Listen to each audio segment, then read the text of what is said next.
নির্বাচন অনুষ্ঠিত হওয়ার আগে ৩টি শর্ত পূরণ করতে হবে বলে জানিয়েছেন জামায়াতে ইসলামের আমির ডাক্তার শফিকুর রহমান। ওই শর্তগুলো হলো সংস্কার, ফ্যাসিস্টের বিচার এবং সঠিক নির্বাচন পদ্ধতি। বৃহস্পতিবার রাজধানীর একটি হোটেলে এক সংবাদ সম্মেলনে এ কথা বলেন তিনি বলেন, নির্বাচনের জন্য ফেব্রুয়ারি 2026 এর সময়সীমা কঠিন নয়। এই সময়ের আগে বা পরে নির্বাচন হতে পারে যদি শর্তগুলো পূরণ হয়।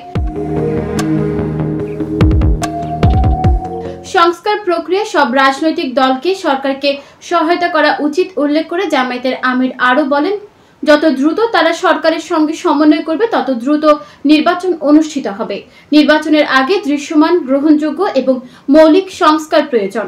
জামায়াত 41 দফার সংস্কার প্রস্তাব দিয়েছে, বিএনপি 31 দফা, অন্যরা 56 থেকে 57 দফা প্রস্তাব দিয়েছে। তবে জামাত শুধুমাত্র 6টি মৌলিক সংস্কার চায়। তিনি বলেন, ফ্যাসিস্টদের বিচার এমনভাবে হওয়া উচিত যাতে ন্যায় বিচার নিশ্চিত হয়। নির্বাচনকে এমনভাবে পরিচালনা করতে হবে যাতে কেউ সহজে প্রক্রিয়াটি নিয়ে প্রশ্ন তুলতে না পারে। এ বিষয়ে দলগুলোর মধ্যে আরও সংলাপ ও আলোচনা প্রয়োজন। এক প্রশ্নের জবাবে জামায়াতের আমির বলেন, তারা এই বিচারের জন্য কোনো নির্দিষ্ট সময়সীমা বেঁধে দিচ্ছেন না, কিন্তু এটা তাদের দাবি।